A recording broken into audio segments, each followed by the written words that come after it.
Hi, my name is Right Worshipful Rodney Coote. I'm one of the trustees of the Masonic Library here. I welcome you all. It should be a nice lecture today. I'm sorry we don't have a few more people, but it could be the UN or whatever it is, but we're going to have a good time when we're here. Hope you enjoyed the wine and cheese. We're going to try to have it every month when we have our lectures. So I want to introduce Right Worshipful Michael LaRocca, our Executive Director.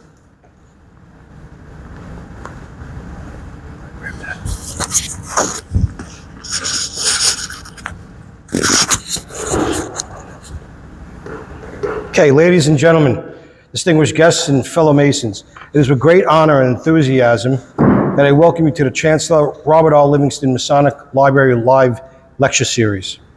This esteemed institution is steeped in rich traditions of Freemasonry and has been a beacon of knowledge and enlightenment for the fraternity for almost 175 years. Tonight, we gather in the spirit of curiosity and enlightenment to partake in an engaging lecture that promises to broaden our horizons.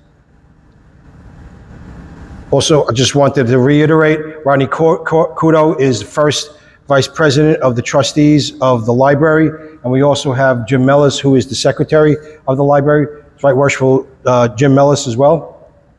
And we want to thank Rodney, but mainly his wife, Blaney, his wonderful wife, Blaney, for the cheese and the wine. Help yourself. Please try not to spill the wine, and make sure we throw everything away afterwards. So the museum has about 40,000 artifacts, 60,000 books, and a Masonic reading course, along with digital content on an app called Odillo that you can read from your phone, tablet, or your computer. We also do genealogy. So this genealogy is when you want to look for a New York Mason and find out if they were indeed a Mason, when they became a Mason, what degrees they were, and more information. There are various reasons why people would want to do this. Some is just interest, some is for the Lewis Jewel, and in other states, sometimes they might need to prove legacy to join the Order of the Eastern Star. Mm-hmm. We also have the American Lodge of Research. All of it is on Odillo, on digital content, by the way, and Ars Quattro Coronarum. So please come visit us upstairs on the 14th floor. We also have lodge founding documents. So most people don't know exactly what the lodge founding documents are for a lodge. I think it's the charter, it is not. So, but you'll have to invite me to your lodge to find that out, okay? And please support the library by buying lapel pins and challenge coins. The challenge coin this year is actually Lafayette's 200th anniversary. But more importantly, we ask you to pick out and try to purchase a book from tonight's lecturer. So, and our past lectures can be found on YouTube, on our YouTube channel. So tonight's lecturer is a historian and a researcher on early American Freemasonry and its overlooked relationship with politics and culture. He's an associate director of the Scottish Rite Research Society, third vice president in the Philalethes Society, and a researcher of the House of the Temple in Washington, D.C. Tonight's lecture is entitled Lafayette and the Mystic Tie. We will examine the Marquis de Lafayette's legacy with Freemasonry and his fraternal activities during his final American tour. The presentation is based on his new book, Brother Lafayette. Copies will be available at this presentation tonight, and please help me welcome Brother Chris Ruli. Thanks, thank you so much. All right. So Mike, you'll tell me if the audio is okay, but I think we're good to go. I want to thank you all, Right Worshipful Sirs, Brother and all, and our guests as well. Thank you so much for attending. I'm very pleased to be here with you all tonight. So Lafayette and the Mystic Tie. So as some of you have noticed when you walked into the room, I have another book in addition to Brother Lafayette here with us, The White House and the Freemasons. And so that was the first book that I was working on about 6 years ago. And during the time when I was writing that book, the book basically catalogs all the Masonic activities at the White House. So Presidents of the United States, First Ladies, members of Congress, folks in the executive, judicial, legislative branches. My goal was to really catalog what we actually have, not the myth, not the rumor, but actually what do we have with records associated with the presidents and members of the executive branch. And so in doing that, I get to 1824. I get to the part where Lafayette arrives in the United States. He gets to Washington, D.C., he gets to the White House, And I thought, oh great, James Monroe is a president and a Freemason, and Lafayette's a Mason too. And so I was hoping maybe there's an interesting Masonic activity, a connection, something. Did they have dinner, whatever, something Masonic? And so unfortunately I couldn't find anything, but it triggered something in my mind of, I don't really know a lot about Lafayette. And this was about 3 or 4 years ago while I was working on the White House book. And so I thought, well, let me go out and maybe I've got to write something associated with Lafayette because it's going to be part of the book. Maybe I'll add something at the bottom of a footnote to talk about his Masonic history. And so I'm searching, I couldn't find anything. Couldn't find anything really good, couldn't find anything credible. I thought, well, this is weird. Well, there's got to be a book on Lafayette and Freemasonry. There's someone that must have written, 200 years ago, someone must have written something. And so through that process, I realized, when you start writing a book or when you start writing books, you start to think about the next book you're working on. And so I thought, this is the next book I'm working on. And so I did basically the same thing with Lafayette that I did with the White House. I cataloged all the Masonic activities associated with Lafayette.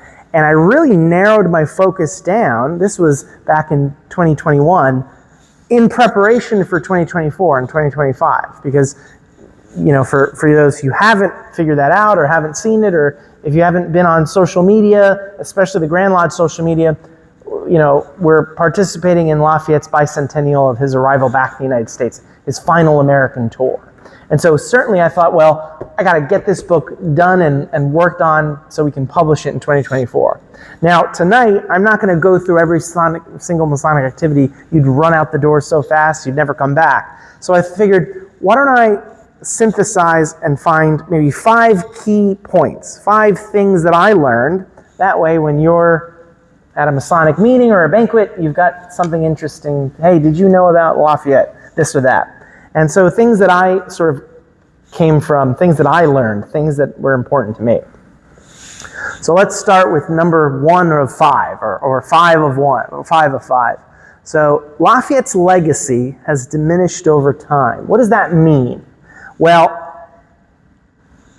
if you were a Mason or an American back in 1824, Lafayette, this French guy, Gilbert de Mortier, the Marquis de Lafayette, would have been like Bruce Springsteen, would have been Michael Jackson, would have been, Taylor Swift, would have been someone at the upper echelon of notoriety and publicity. In fact, when I started working on this, I would get calls from lodges and Masons. They go, by the way, the town next to me where I grew up, that was named Fayetteville or Lafayetteville or Lafayette, or, my wife went to a college whose, nemesis down the street was Lafayette College. So to me, Lafayette was in the cultural zeitgeist, if you will.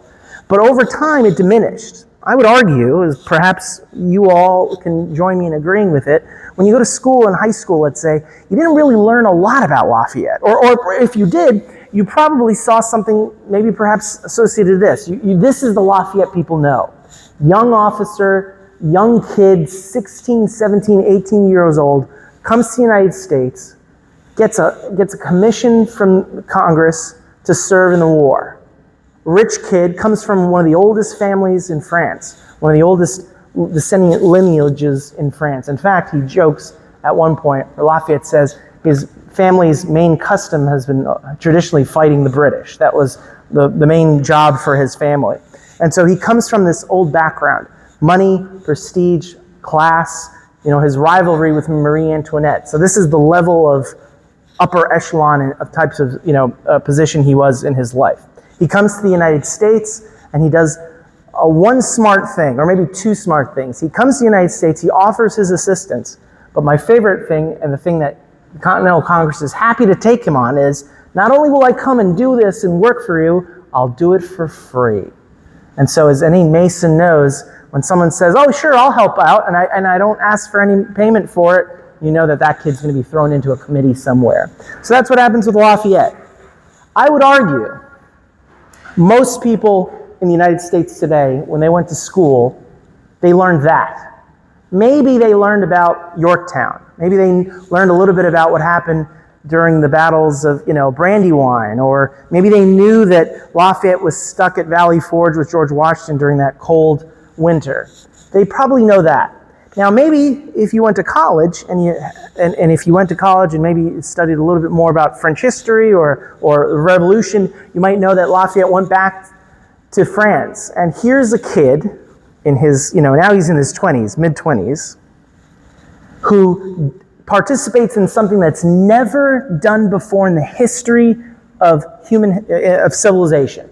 He helps bring a country or an organization or a state, a government, from a monarchy to a democracy. It's never been happened before. And in his great sort of spirit of a 24-year-old, he goes, well, we did it once in the United States, let's do it again in France. And so I jokingly say he gets hit by the wall that is the French Revolution. Because the French Revolution is not the American Revolution. They're completely different animals. And so in his zeal, his interest, oh sure, we did this once before, let's do it again. But he doesn't realize that the French Revolution is a completely different animal. This wasn't a war where a foreign power sent its troops off into the colonies. People were fighting with friends. Lafayette was a member of the upper class. And so to him, he wanted to come and say, well, I want to move the country over from not a monarchy, but a constitutional monarchy. He didn't think a democracy was possible or a republic was possible, because he knew that you can't go from that to something, getting rid of his entire entire institution. By the way, he's part of the monarchy, and that was one of the issues that happened when he came back. His class, his own political class, looked at him and said, what are you doing? What are you trying to do here? And so in an attempt, so here's what I say, in an attempt to curry favor with both of these groups, the monarchy, King Louis, Marie Antoinette, the political power that exists at the time, and then this revolutionary spirit, Maximilien Robespierre, all these French revolutionaries. He tries in a way to attempt to appease both. But what happens when you try to appease both sides? You become an enemy of both sides. So that's what happens. And unfortunately, here's the kid who helps, Thomas Jefferson helps him write the Declarations of Man and Principles. Basically the Declaration of Independence for the French Revolution. Here's a kid who's trying to get political action, but doesn't realize how difficult and cutthroat it is back in France. And so at an attempt to prevent, at one point, he is given authority over the security of Paris. And at one point, his officers shoot at the demonstration. It was, unfortunately, a very aggressive demonstration. His officers kill French troops or French citizens who were demonstrating, and his reputation is tarnished forever. He has to flee. He leaves the country with his family. He tries to go up northeast into Brussels in an attempt to go to an American embassy in Austria to try to get out of the country and come to the United States.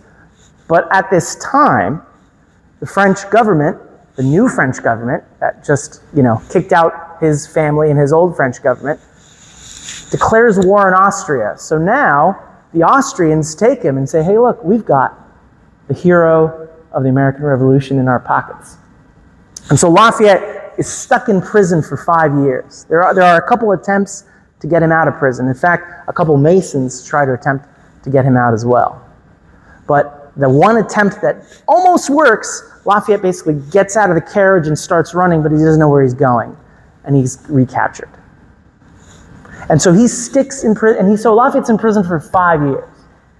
Attempts are made to get him out unsuccessfully. His son, George Washington Lafayette, goes to the United States and stays with George Washington for a couple years because they're anxious about what are they going to do to this bloodline. Are they going to kill him in prison? And by the way, if a gun might not kill him in prison, but dysentery and malaria and all these other, issues were going to kill him anyway. So they were really nervous about his state. And so this is the Lafayette that I know of. This is the Lafayette that comes back to the United States. A guy who, after a couple decades, loses his class, loses his money, loses his privilege, because that French government takes his money away, takes his titles away. And so when he gets out of prison by a guy of very little consequence, do you know who got him out of prison? A guy of little consequence named Napoleon Bonaparte. He's the one that negotiates Lafayette's freedom. And now Napoleon, in his hubris, I guess you could say, says, aha, I've liberated the hero of the French Revolution. So surely he's going to join my side, or surely he's going to join me and help me in this great empire. But again, Lafayette was the guy who was sacrificed his life and his money, his titles and status, and he goes, I'm not interested.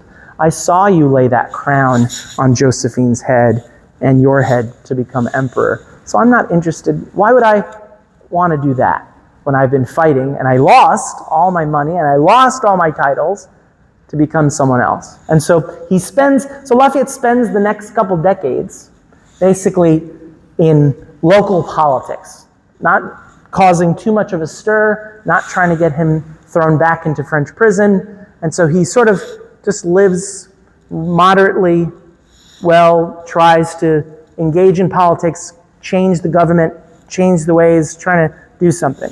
And so this is the guy that in 1823, the government of the United States sends a letter to. Now what happens in 1823? We are a couple years away from the 50th anniversary of the Declaration of Independence. And so President James Monroe and Congress want him to come back to the United States. And so Lafayette is initially hesitant. Why? Because he doesn't have the money. He doesn't have the money to tour and to come back to the United States. He's in debt. And in fact, he had debts on him already that made it impossible for him to even come to the United States. And so he had to rely on the American system, the American government, and American expats in France to help pay off his debts in order to even get on a boat to come to the United States. Now, when the American government, when Monroe and the American government found out that Lafayette was really hesitant about it, they basically told him, listen, you're coming as a guest of the nation, quote unquote, guest of the nation. And that title sticks.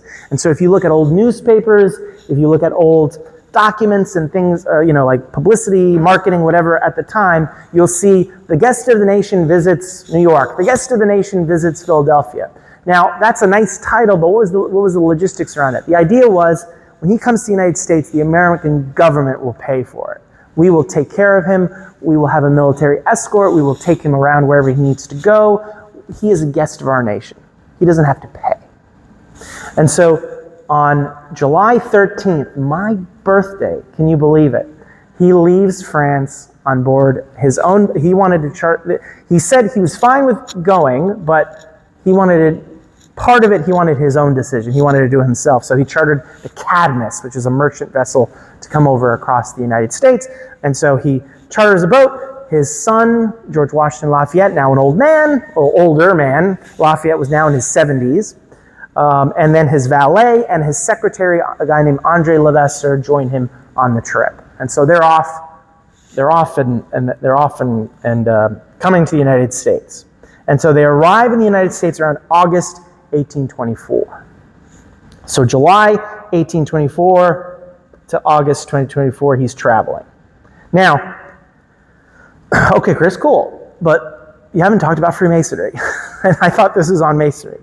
So one of the things that I discovered during this research was these myths around Lafayette. And there are many myths around Lafayette, not just one. One of my favorite, or one of the ones that are the most persistent, I guess you would say, is around where he became a Freemason. We don't really have a good idea of when he became a Freemason, or where he became a Freemason. There are some records that claim that he was made a Mason in the United States during the Revolutionary War. There are some records that say, not only that, Chris, George Washington sat as the master of that lodge and initiated him and raised him.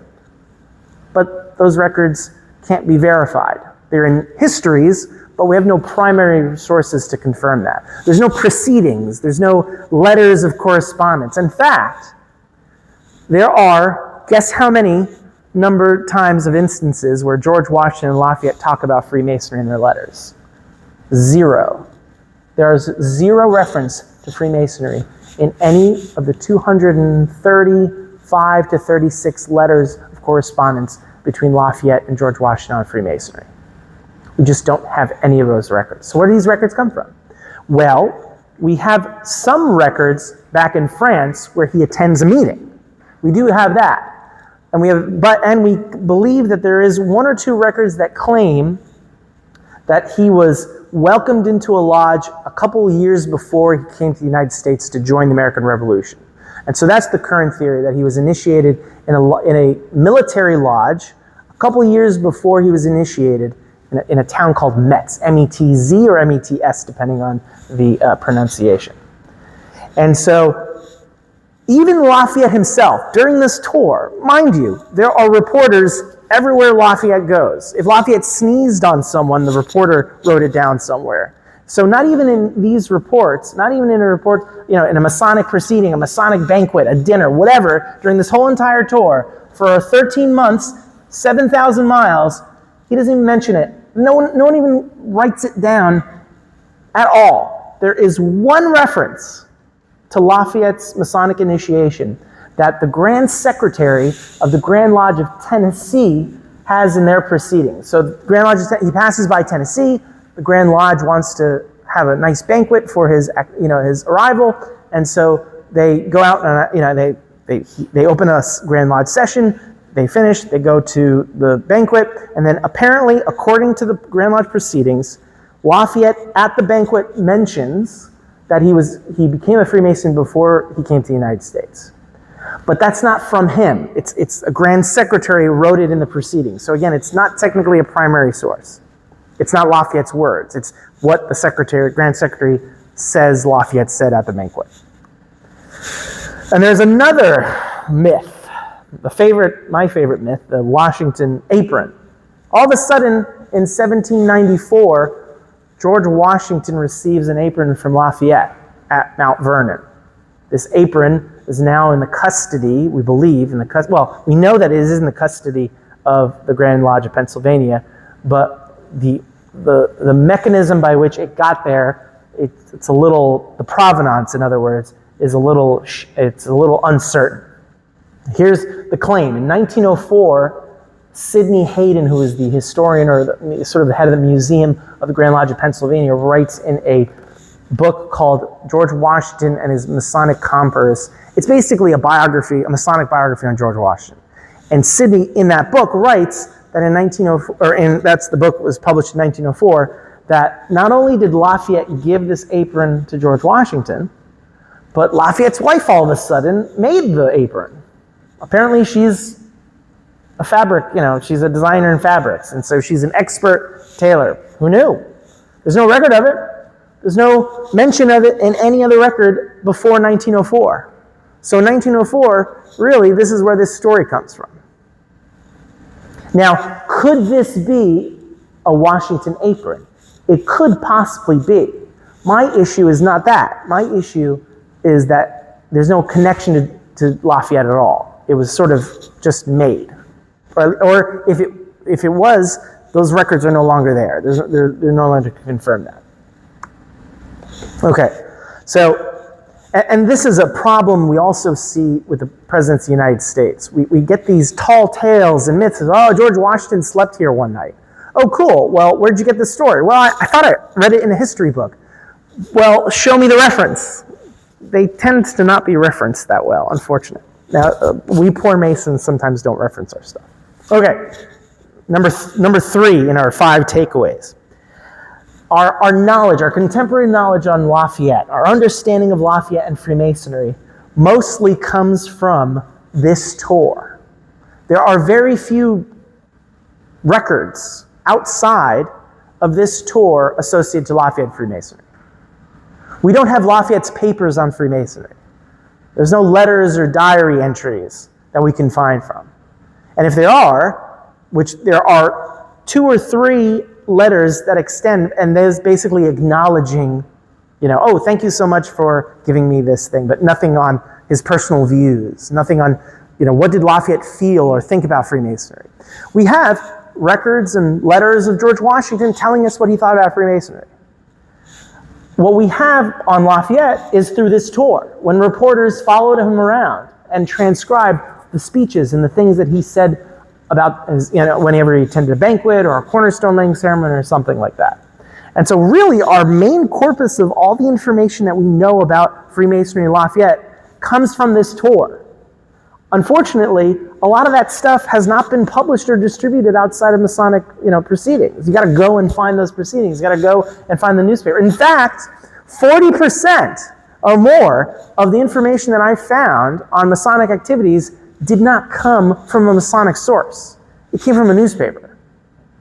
Grand secretaries didn't necessarily write down all the activities, or they didn't write notes, or they didn't include, the transcription of what was said. They just said, the Grand Lodge opened, we welcomed Lafayette. Lafayette said a couple words, the Grand Lodge closed, then we went to dinner at the so-and-so tavern. End of statement from the proceedings. So you had to go into the newspapers to find what was going on. This is from the the Lafayette Trail. And so I apologize if it's sort of difficult to see, but what you can see here is, I remember I said Lafayette comes to the United States. He leaves in July 1824. He arrives in New York in August 15th, 1824. So a month later. He arrives in New York, and this trail, this online system, basically catalogs all of his travels and activities. And so from August to December, Lafayette basically stays in the Northeast. And so he starts in New York. He gets on the 15th. 15th was a Sunday. And the Vice President, Daniel Tompkins, past Grand Commander of the Scottish Rite, Vice President of the United States, is in Staten Island. His son goes and meets Lafayette on the first day. He gets on the boat. And Tompkins' son basically tells Lafayette, it's a Sunday, we observe the Sabbath, so just hang out with us at our place, and then tomorrow on Monday, you'll have your formal reception with City Hall and all the big activities. He stays in New York, and so here's a thing that happens during the tour that happens everywhere. Lafayette tended to, whenever he went to a state, he went to the state capitol first. He met with the governor. He went to, meet the local citizens or the state representatives, senators and, representatives. Then he met the military, former veterans of the Revolutionary War, and then he tended to meet the social societies as the third wave of his tour. So he goes up to Albany first, and so there's that 3 dots up to Albany, comes down, goes up to Boston, then goes back to New York, goes down to Philadelphia, goes down to Washington, D.C., spends some time in Virginia, and that basically ends the first part of the tour in 1824. So for a couple months, he is traveling every day. If you are a 77-year-old back then, 200 years ago, it was a difficult and arduous, there was no I-95. I-95 is terrible now. Imagine back then, when there wasn't an I-95. But that's why he had a military escort. That's why he had carriages taking care of him. Because imagine having to pay to find lodging. The mechanics of traveling around the country at that time were a lot more difficult than it was now. And so what does he do as part of his activities? Well, when he's in New York, the first Masonic activity happens on September 11th, which is a Saturday at the time. Now, Jerusalem chapter number 8 will say it was the 12th, but 12th was a Sunday. They observed the Sabbath. I don't think that record is accurate. But that's just my opinion. And on that day, he was initiated into the Royal Arch and to the Knights Templar.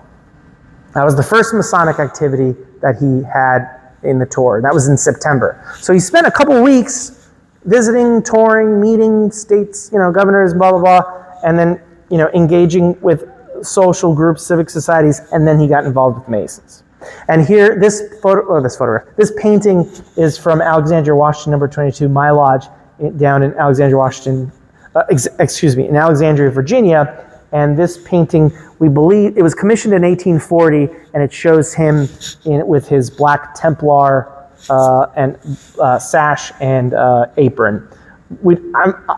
I don't think that's certainly consistent with the time frame, but we certainly don't know what the apron looked like. In New York, so he's about to go into New Jersey. The couple days before, the Grand Lodge in New York hosts a banquet, and that was on the 20th of September. And so here is a newspaper. I love this from the newspaper, and I got this actually from the Livingston Library Museum, so thank you very much for the Grand Lodge in New York for this. And here's a cool engraving of what the banquet looked like, the head table. And they were so, again, I told you, because reporters back then got paid for the word. So they were very detailed. Remember, they didn't have pictures. So reporting back before photography, professional photography, was very detailed because reporters were very good about capturing everything. I mean, some of these reporters were even like highlighting the differences in the colors of the banners. This is red trim with gold leaf, and I'm sitting there like, I'm going through 300 pages of these newspapers, and these guys are writing down banner colors, But look how detailed this is. They noted all the prominent individuals and where they were seated at the table. I mean, that's how detailed they were going. In Pennsylvania, this is a, I believe, a scarf or a large cloth banner.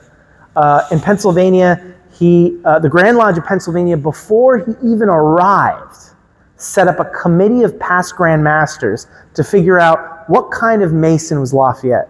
Well, is he a York Rite Mason, an ancient Mason, or a modern Mason?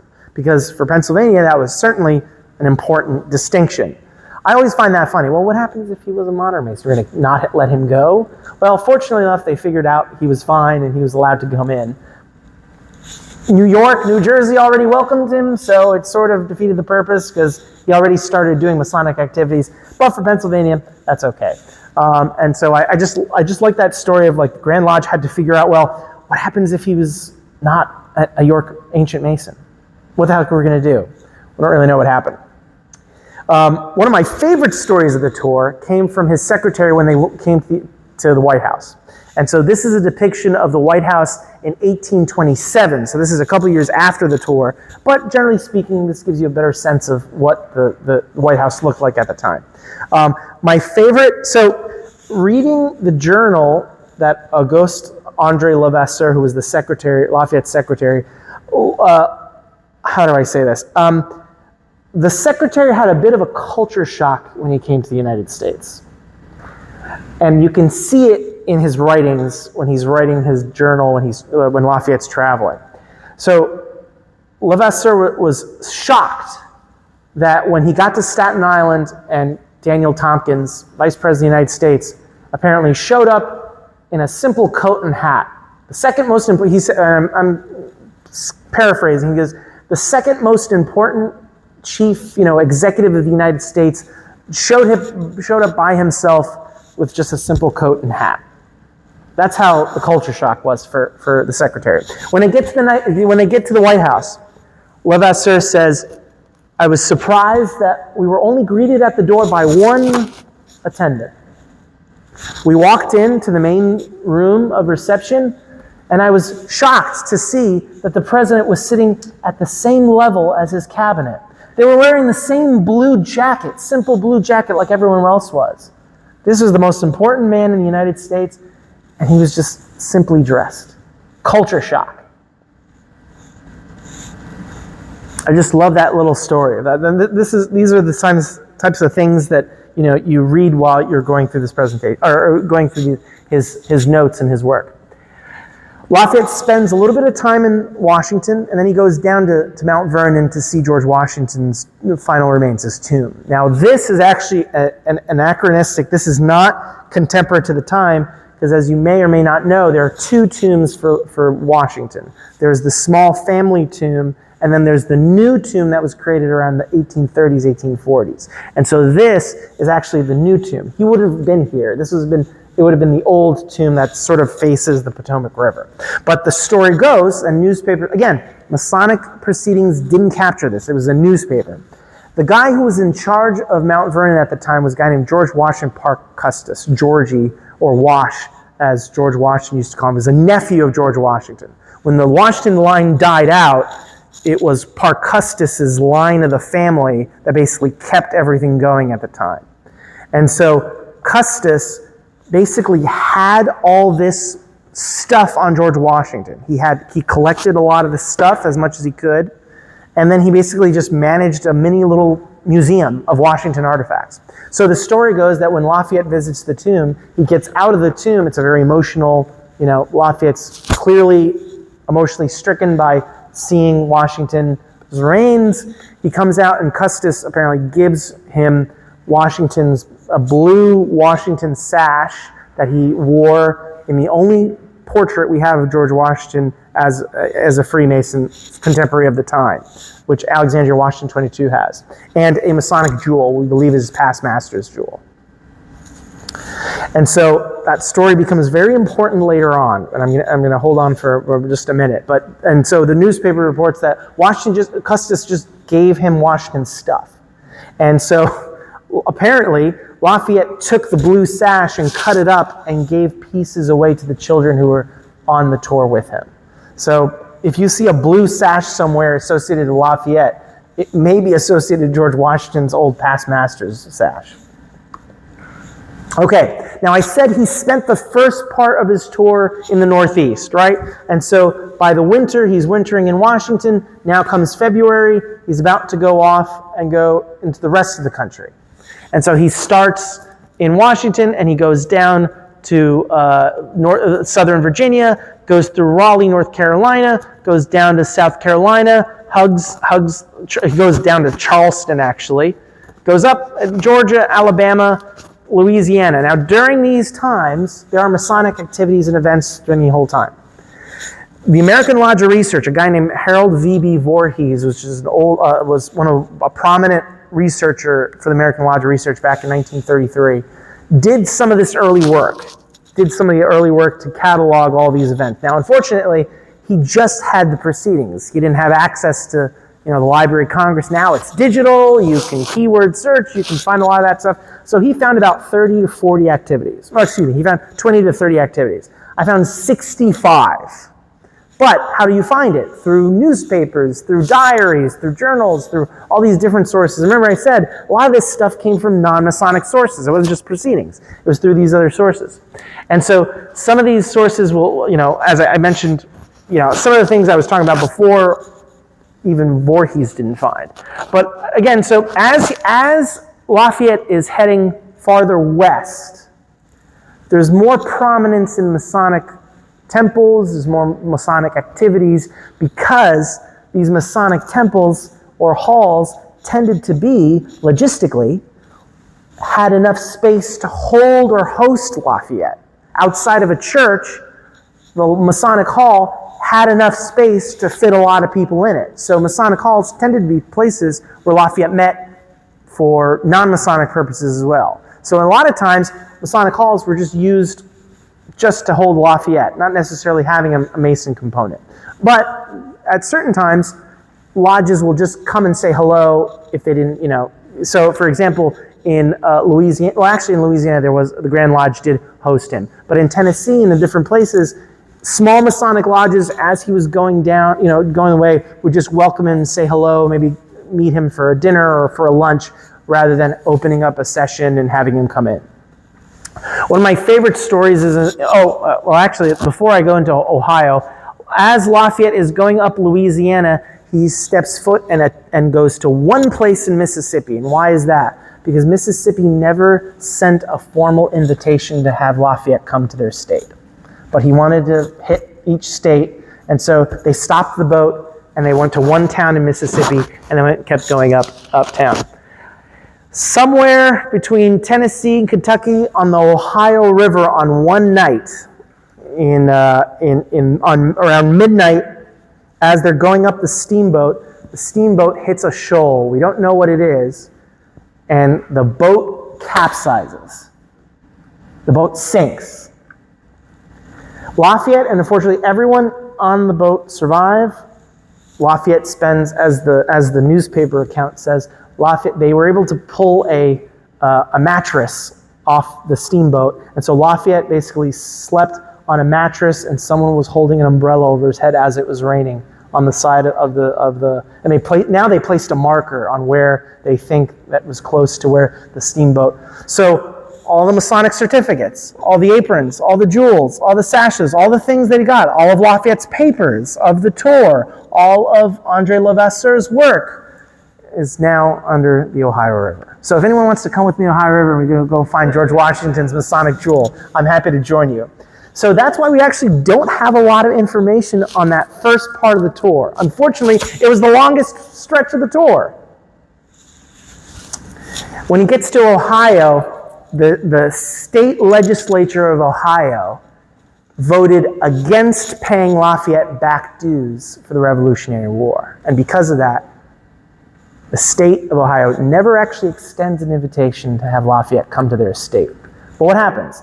The Masons of the Masons of Ohio invite Lafayette. And so on the courtesy and invitation of the Masons, he goes to Cincinnati and spends some time, and even the governor of the state, who is a Mason, comes and participates in the event. I just love that story, that the state government does not want Lafayette, or did not want Lafayette, out of embarrassment for their representatives not paying or not voting to give him back pay, but the Masons will bring him in.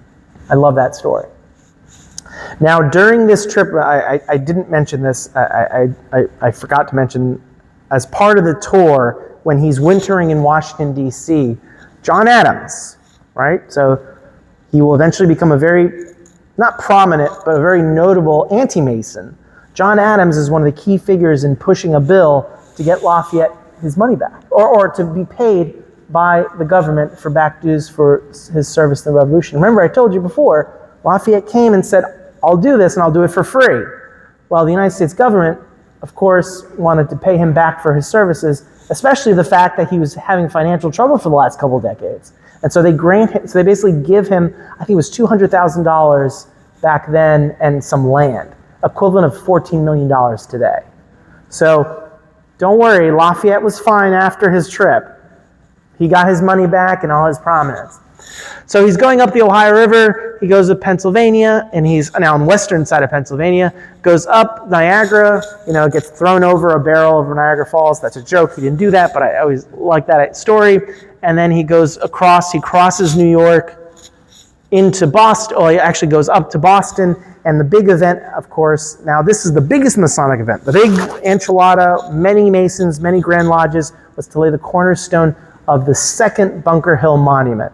The first Bunker Hill Monument, the monument to commemorate the Battle of Bunker Hill, which really kicked off the American Revolutionary War, was built by Masons, or was financed by Masons.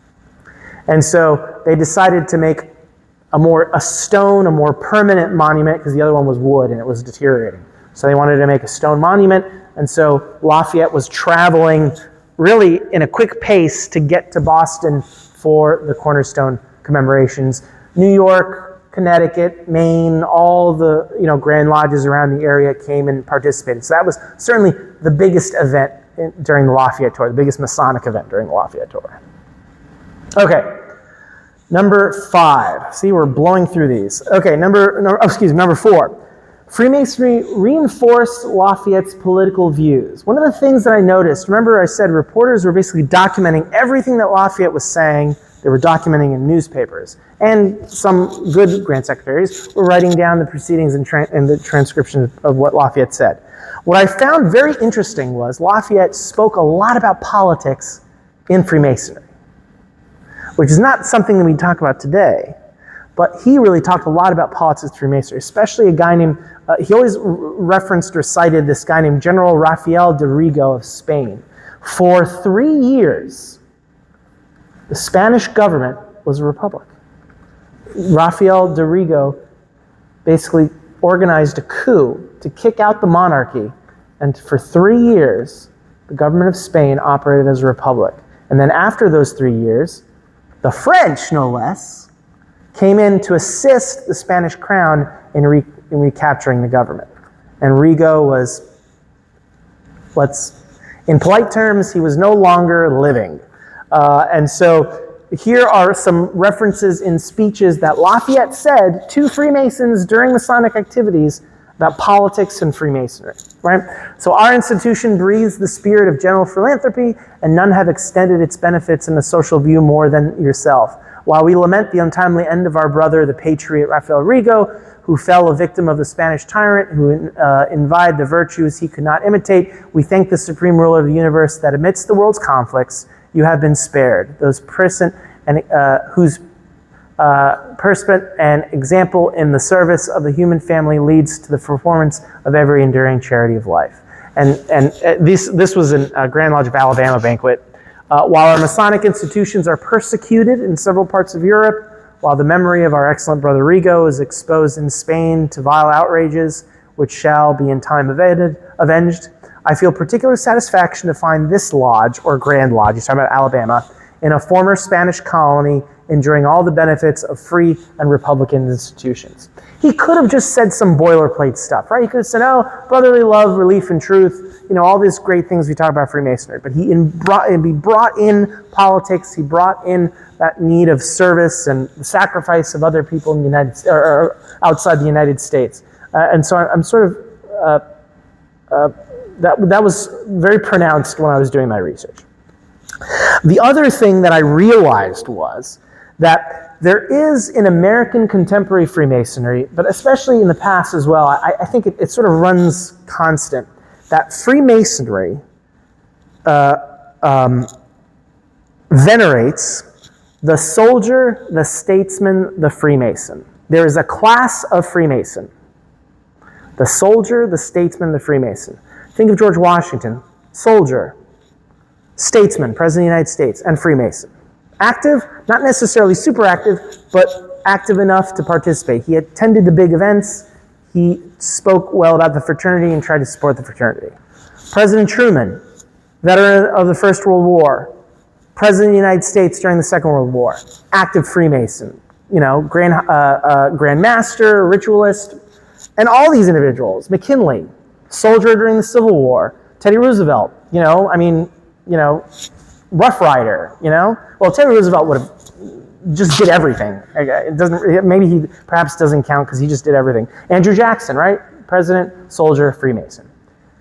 I find it very interesting that in Masonry, when we talk about Freemasonry, there are many Masons that became, or there are many individuals that became Freemasons.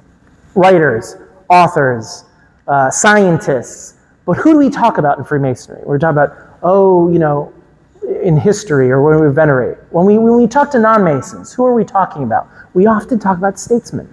We often talk about people during or soldiers or service. So there's this. I'm still working on how to really flesh this idea out. But the idea is service in Freemasonry is very important, and Freemasons venerate and talk about service. And when we highlight Freemasonry's values and when we market Freemasonry, we tend to focus on these types of individuals. There are plenty of people who are singers and authors and musicians.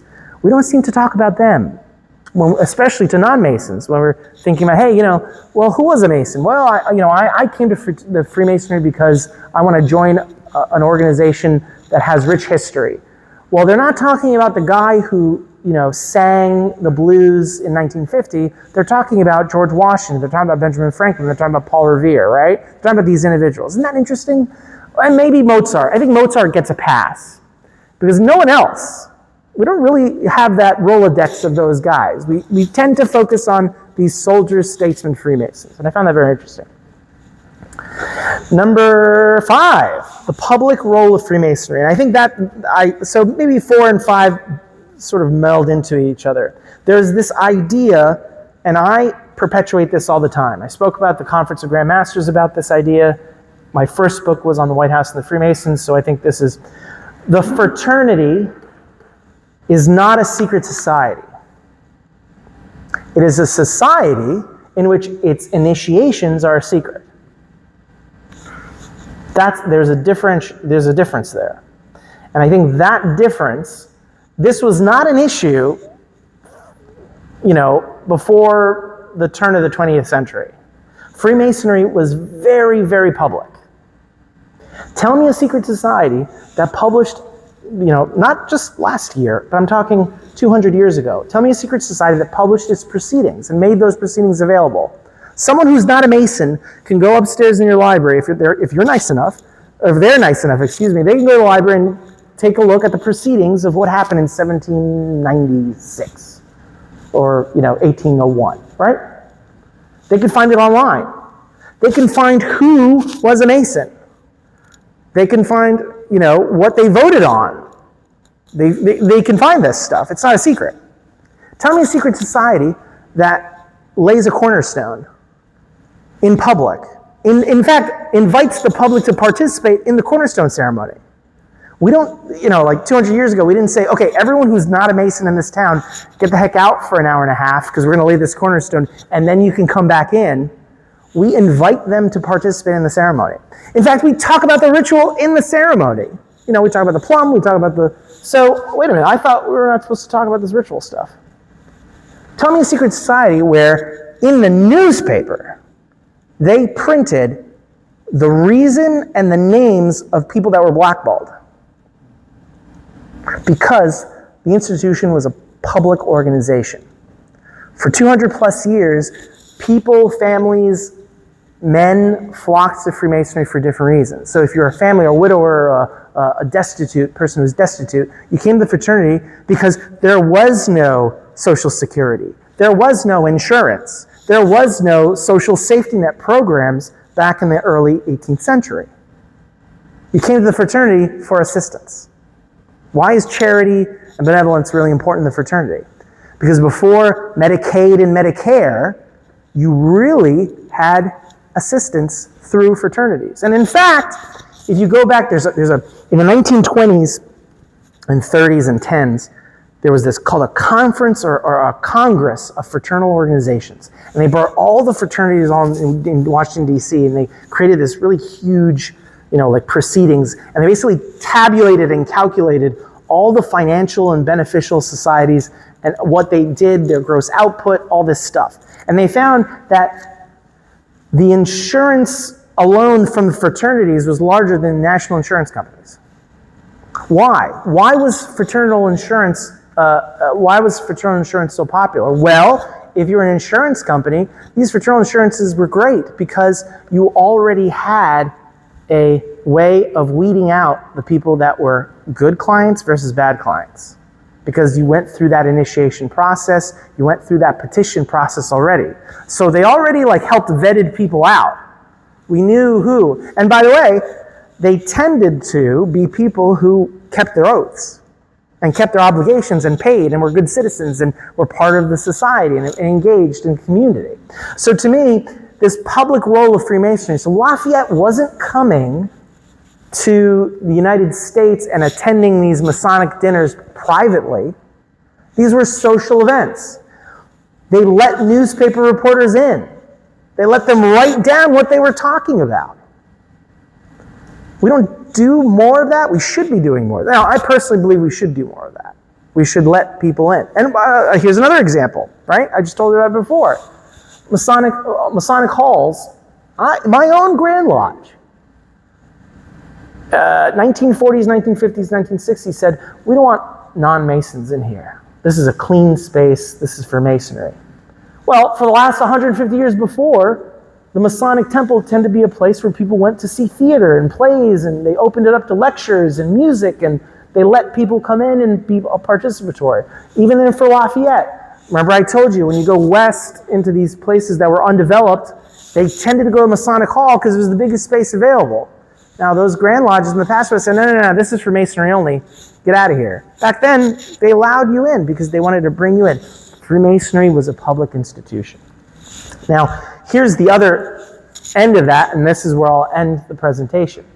I believe, and I'm finding a way to quantify this, I believe that Lafayette's Masonic tour in 1824 and 1825 exacerbates anti-Masonry in the next four or 5 years. Why is that? Well, all of a sudden, you're seeing public parades. You're seeing Masons hold banquets for this guy. You're seeing congressmen and senators and members of the Supreme Court show up. And all of a sudden, this is interesting, maybe there's something to this. And so if you're not a Freemason, well, what the heck? Why did I get blackballed? Look who's in power. And what was anti-Masonry? Anti-Masonry's goal, an entire purpose for the anti-Masonic movement, was to remove secret obligation societies. Any society that you had to swear an obligation to was considered reprobate. Why would you want to join it? What are you swearing an allegiance to? That was the kind of mentality that they had. And so if you were blackballed, if you're not interested in Freemasonry, if you were perhaps, if there was another reason why you didn't want to join the fraternity, all of a sudden you got Lafayette coming. All of a sudden you got Lafayette publicly saying that the fraternity is doing well. All of a sudden you have Lafayette attending banquets and balls, and man, look at all this money that they're spending, and what's going on here? My favorite story about, as part of this anti-Masonry, and I read this, I'm like, I can't believe this. So I do this other presentation on the history of the political party, the anti-Masonic political party. Well, one of the candidates to become a member of the political party, to the ticket to put them into, to have them run against the other political parties, was a guy named John Marshall, who was the Chief Justice of the Supreme Court. Well, there's a story in Virginia where John Marshall was a past Grand Master of Virginia, by the way. He was a Grand Master right around the time George Washington was still alive, 1790, late, I think it was 93, 92, 94, 1792 to 94, it seems about right. Marshall finds out that Lafayette's coming, I think it was in Norfolk, Virginia, and the lodge invited him, and so Lafayette went to that lodge. Well, John Marshall, Chief Justice John Marshall of the Supreme Court, comes to Virginia, kicks the poor worshipful master out of the chair and says, I'm going to be the one that welcomes Lafayette, not you, poor master of your lodge. You get to sit next to me. A couple years later, he wants to be on the ticket for the anti-Masonic ticket.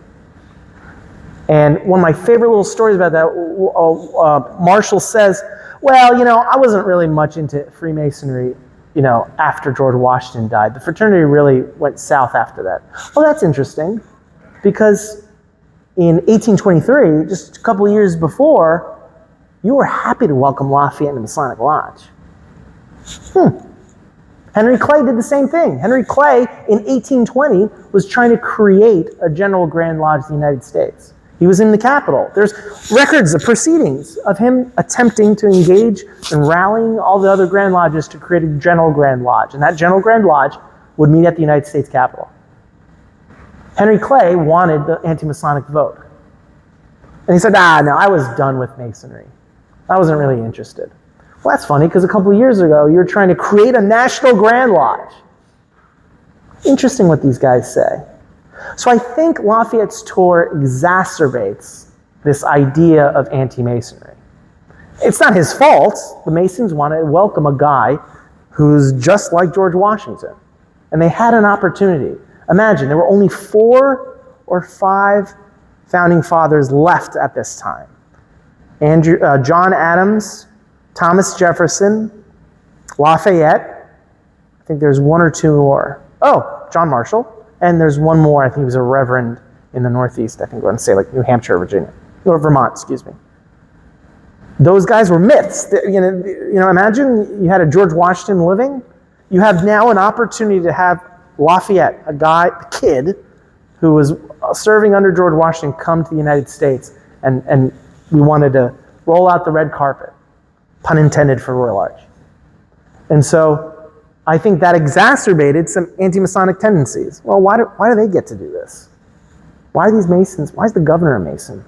Why is the head of the town a Mason? Why are they allowing to do this? So just think about that. I think that's, I'm still trying to work on a formula of what that means, and perhaps that's another presentation. But that certainly, when I saw those names and those individuals and those actions, like John Marshall kicking the worshipful master of a lodge out, so he can sit in the lodge to welcome Lafayette to be the master, symbolically. And then a couple of years later saying, once George Washington died, the fraternity died out. I think there's a conflict there. And I think there's more to that. Anyway, here are some ephemera from the tour that I always like to see. Again, public institution. This is a public space. They created a lot of stuff from it. And so I'll say thank you there. And so this is more logistics. These are just, QR codes where you can get copies of the books. And I'm happy to answer any questions if anyone has it. Thank you. Thank you. Please. Any questions? We'll take questions. I think we're going to kick the lights out. Wait. Let there be light, and there was light. You know the drill. You got to get the mic. And I hold the mic. Okay. Thank you, Chris. That was Sure. an amazing lecture. I just wanted to actually to put a little commentary. You said that when Lafayette was imprisoned, brothers were trying to actually set him free, but they failed. Maybe that's not the case exactly because Napoleon Bonaparte was not a Mason, but his brother, Joseph Bonaparte, was initiated into Freemasonry in 1793, if I'm He was not the mistaken. Grand Master of the Grand Orient. So maybe Napoleon, in the end, was the proxy of actually setting him free through brothers. Well, I can't make a claim. We can't make a claim as to if there are connections there. But what I can say is one of those gentlemen who helped attempt to free him turned out to be traveling and then actually moved to Maryland. And so at the Grand Lodge of Maryland, when they were doing toasts, the reporter noted that this French guy who was doing a toast was one of the guys that tried to free Lafayette out of prison. And so that's how we have that connection. That's how I found that connection to Lafayette. Yeah, I mean, the only thing I'll say is there is a theory, it's been prevalent in the United States that Freemasonry was actively engaged in creating the United States. I think it was more of a passive. And even John Adams, to his son, in a private letter, so John Adams, in a private letter to his son, basically says, Freemasonry had very little impact in the formation of the United States government. Now, he says that because he was in the room. He was one of the guys. He was there. He can tell, right? But he says, as a little caveat, he says, but there seems to be something going on in Europe where Freemasonry had an impact in European relations. But he said that never transferred over across the pond to the United States. Now, that was a private letter to his son. I'm not sure the context. It's really difficult to understand what he meant by that. But I take that as I sort of agree with that. And that was why I was talking about my book on the White House and the Freemasons, because I was curious about, well, is part of this true? Is it really that Freemasons helped create the United States?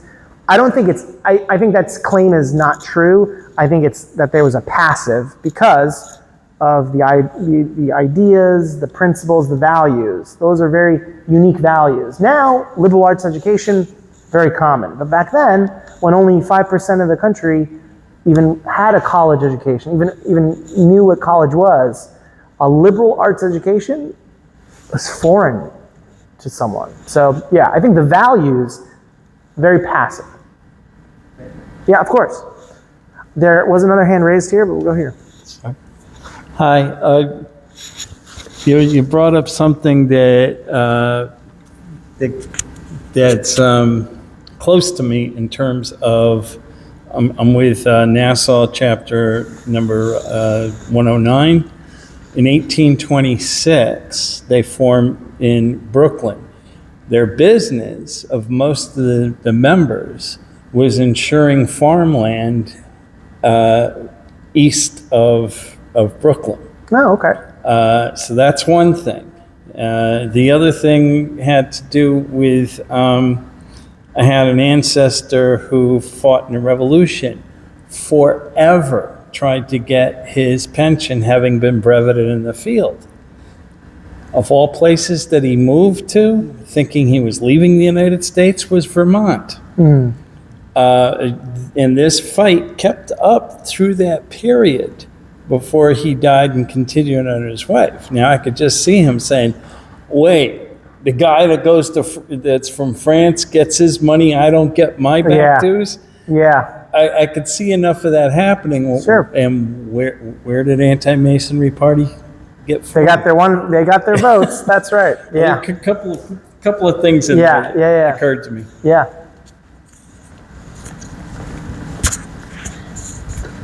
Wonderful Thank you. lecture. Just curious, you mentioned that Lafayette didn't or was not invited to Mississippi and stopped in one town. I was just curious why he didn't get his invitation and what the town was. Yes, I think it's in the book, but I will. If I don't get it, I'll try to. I don't have the name off the top of my head. I want to say, shoot, I'm going to try to get that information for you. Yeah. I don't have it off the top of my head, unfortunately. Do you know why Mississippi, though, didn't invite him? Oh yeah, the state just never, for whatever reason I can't find, that they just never actually drafted letters of invitation and issued them out. Every state did. Every state sent out letters of invitation. I wish we had them, but some states were smart enough in their state proceedings to create duplicate copies. So you can find them in state proceedings, if they still are, if the grant, or if their secretary was smart enough, or clerk was smart enough to put them, you can find it. As far as my research, I couldn't find the reason for that. Chris, you mentioned that Lafayette didn't believe that democracy was possible. Did you mean in France or just in general that you thought it'd be more a representative republic? Can you elaborate a little bit more? Sure. Yeah, that's a good point. So I think what when Lafayette went back to France, I think he saw that was a lot. The French Revolution was a lot different than the American Revolution. So I think what he was thinking was, I think you can slowly move people away from. I think from a monarchy to a democracy in France would have been very difficult. And so he thought, well, if you go into a constitutional monarchy, like what England and Spain have now, where you have the monarch is still there, but they basically preside as a ceremonial role. You have the King of Spain opens up Parliament, or Charles will open up Parliament, but everything else is more just advisory rather than actual duties. So he thought, if you move over to the constitutional monarchy, it also keeps him, it keeps his family, it keeps his society relevant, it keeps them alive, it keeps them in some modest, bit of power, but it gives that ultimate goal of having more rights to the citizen. And I think that's what he wanted to do. He wanted to do more of a gradual shift.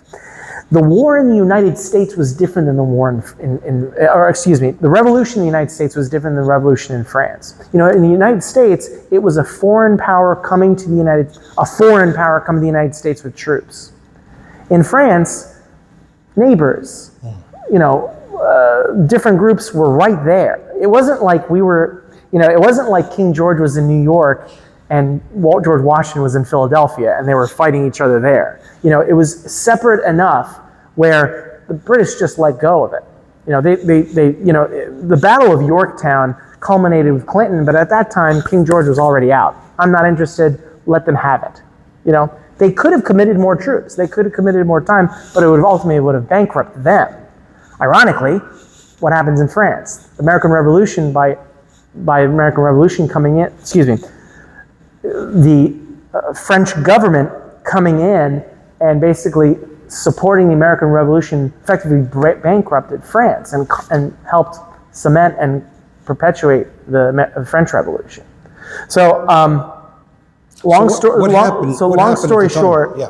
short, I think Lafayette saw the political field in France and said it's going to be a lot easier to move to a constitutional monarchy than to go from a monarchy to a republic that we have in the United States. And did it go to a constitution? I don't know my history. It did not. Now it shifted into a pseudo republic, but then Charles, they actually brought the monarchy back, and so Lafayette for many years felt himself, he was defeated. He felt like he lost because he tried. He got Napoleon out. Then they brought the king back. They brought a descendant of the king, not the king that was there when he was there. So it took a lot more time for France to get out of the revolution than it did the United States. So that's what got him into a situation where he lost his title, he lost everything. Absolutely. I mean, Maximilien Robespierre called him a traitor. The government at that time, in which Robespierre was in charge, or not in charge, but heavily involved in, basically labeled him as a traitor. Lafayette had to leave the country, had to flee the country with his family, because he would have been imprisoned, or even worse, he would have been killed in France. And so he said, United States government, I'd rather go to the United States. That's my second home. Maryland, a couple different states actually gave him honorary citizenship to their state. So to him, if he got to the United States, he'd been safe, he'd been fine. But unfortunately, at the same time, while Robespierre and the French government are dealing with Lafayette, they're also dealing with a war with Austria. And so where does Lafayette go? He goes right into Brussels, right into Austrian territory, and so he gets captured by the Austrians. And then he's stuck in prison for 5 years.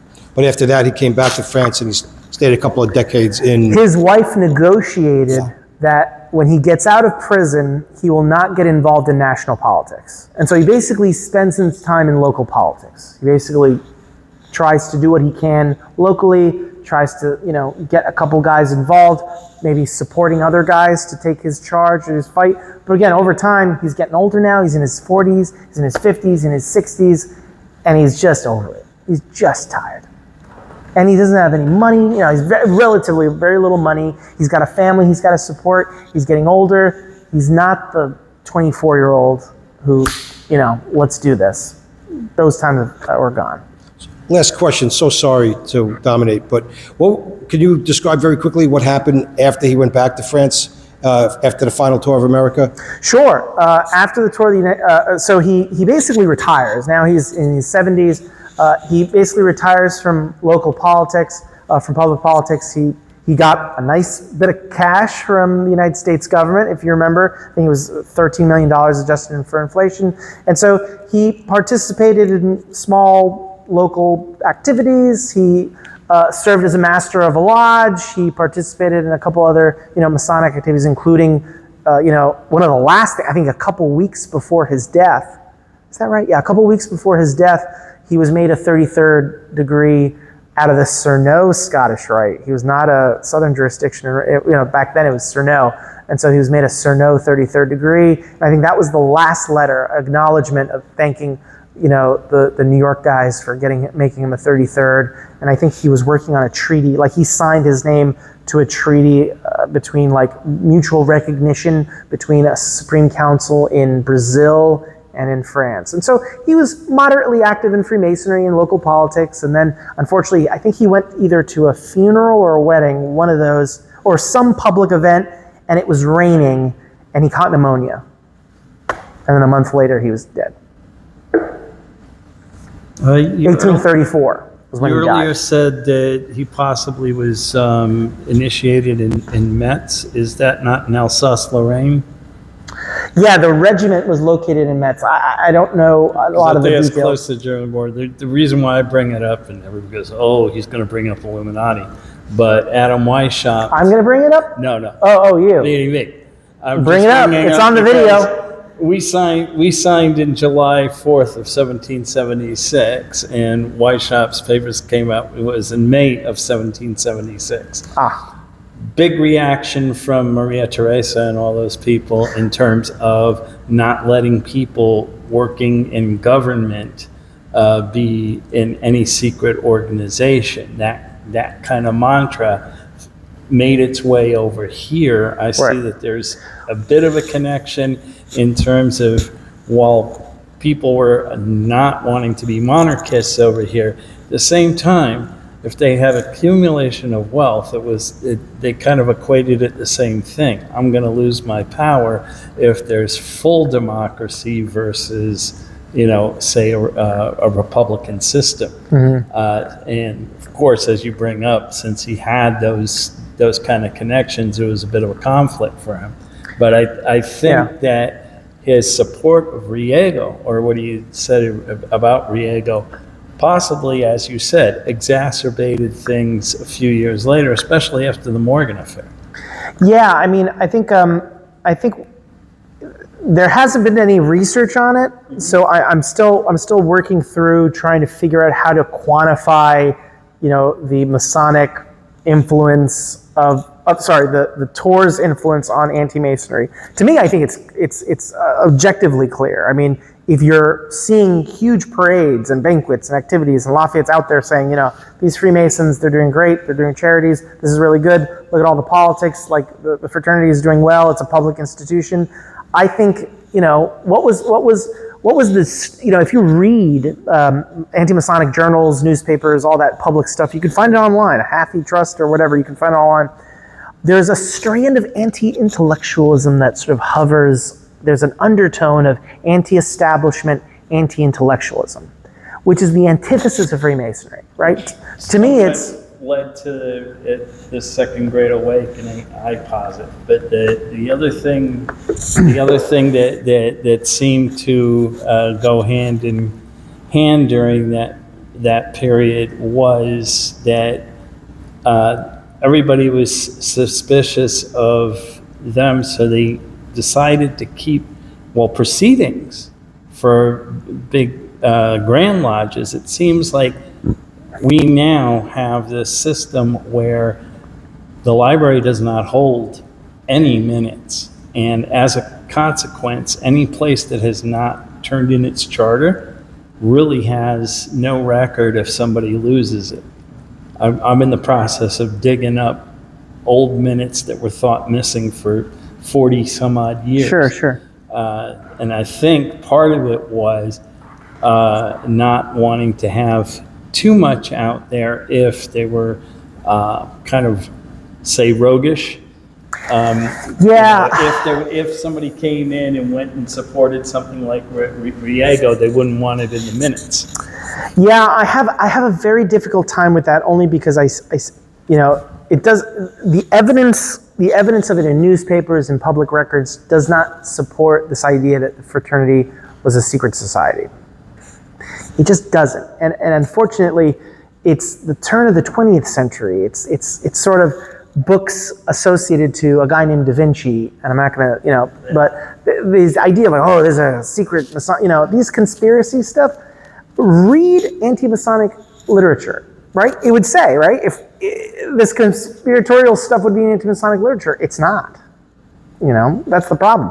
And so it's actually more contemporary authors that are not Masons who are coming up with these ideas on Freemasonry, and then the History Channel picked it up, and then YouTube, and it just spiraled into this, there's the streets of Washington, D.C. are laid out, which is one of my favorite. Yeah, the streets are laid out. There's no record of it in any anti-Masonic proceeding. You'd think all this stuff would be written 200 years ago when there was a political party, when they had money and backing and power and influence. You'd think that stuff would be there. It's not. It's modern. It's this modern take. And so to me, fraternity was sort of like serving your country. It was like, being like a notary public. It really was. I mean, the fraternity was like serving your country, going to the military, now, serving in the Peace Corps. I'm a former Peace Corps volunteer, so, I was mention that if I could.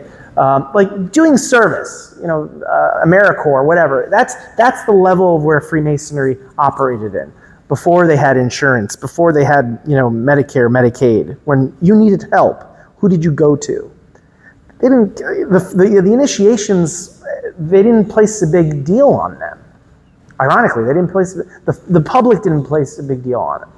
You know what they placed a big deal on? The obligation. What are you swearing an obligation to? They could care less about the initiation. In fact, when Morgan published his big, Morgan's, guess how many of those exposés there were out in the field? Just give a guess. How many do you think there were out there in the field? Dozens. Art de Hoyos, down at the Spring Council of Scottish Rite, calculated it. There were 27 manuscripts already in publication. So not only was Morgan an idiot because he thought that he was going to make money from it, but he was competing against 27 other people who already published it years ago. It was not about the grips, the words, that stuff was already in the public. It was about the obligation. What are you swearing an oath to? And that was the important. Are you swearing an oath to some foreign power? Are you swearing an oath to some supernatural source? That was what they were worried about. And that's what they said in the proceedings of the anti-Masonic conventions. When John Quincy Adams was being invited and courted to become a member, he goes, your entire platform is that you don't want people to swear oaths. Can we talk about taxes? Can we talk about policy? Can we talk about international foreign relations? No? Okay. That's all you're going to care about? Good luck. No. Chris, by the way, if we're a Yes. secret society, we have a 30-foot square and compass facing 6th Avenue. We're doing a really lousy job. That's right. At the Grand Lodge. Terrible job at it. Last question. Yes. Was Thank he you. buried on American soil? Say that again? Was Lafayette buried on American So, soil? Lafayette, remember we were talking about Bunker Hill. His son takes some soil from Bunker Hill Monument area, the zone, and brings it back with him to back in France. And so when he's buried in 1834, his son pours the dirt from Bunker Hill on his grave. And so he was buried with the soil from the United States. And if you go to that spot, I haven't been there yet, I'd like to go. Freaking COVID ruined my travel plans. My wife and I were going to go to Paris, or to go to France for our honeymoon. And so I was going to go and see Lafayette and see, and there's, you know, American flags, and there's more American stuff in that spot, in that entire ceremony, you know, in that entire cemetery. Yeah, that's a cool little, neat little thing. And how he got it through customs, who knows? But that customs was different back then anyway.